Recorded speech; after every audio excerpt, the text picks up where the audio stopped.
சீமான் என்ன பண்ணிட்டான்? சீமானுக்கு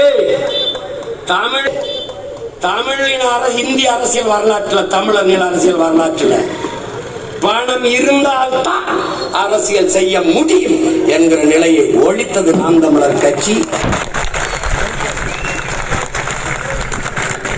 வாக்குக்கு காசு கொடுத்தால்தான் வாக்கை பெற முடியும் என்ற நிலையை மாற்றி 36 லட்சம் வாக்குகளை பெற்றது நாம் தமிழர் கட்சி.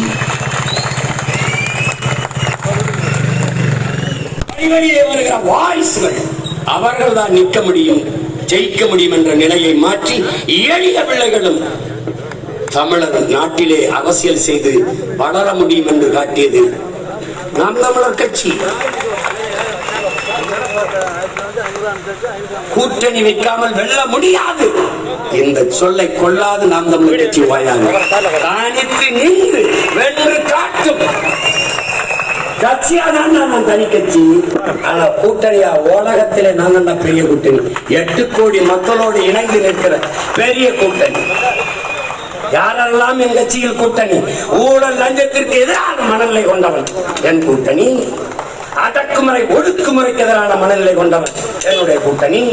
பாலியல் வன்கொடுமைக்கு எதிராக துடிப்பவன் என்னுடைய கூட்டணி. பெரிய கட்சி கூட்டணி நான் தான் வச்சிருக்கேன். காற்று நஞ்சாக கூடாது, நீர் நஞ்சாக கூடாது, உணவு விஷமாக கூடாது என்கிற ஒவ்வொரு எண்ணம் கொண்ட ஒவ்வொருவன் என் கூட்டணி. என் கூட்டணி சரியானது வென்றே தீரும் என்கிறான் செய்வாரா. சரியானவர்கள் உங்கள் பிள்ளைகள், நாங்கள் வென்றே தீரும். பாரதி சொல்றாங்க, உடலினை உறுதி செய், ஏறுபோல் நட, நேர்வட பேசு, நைய புகை, நினைப்பது முடியுங்கிறான். இந்த தேர்தலை அடிக்கிற அடியில நினைக்கிறது முடியும்.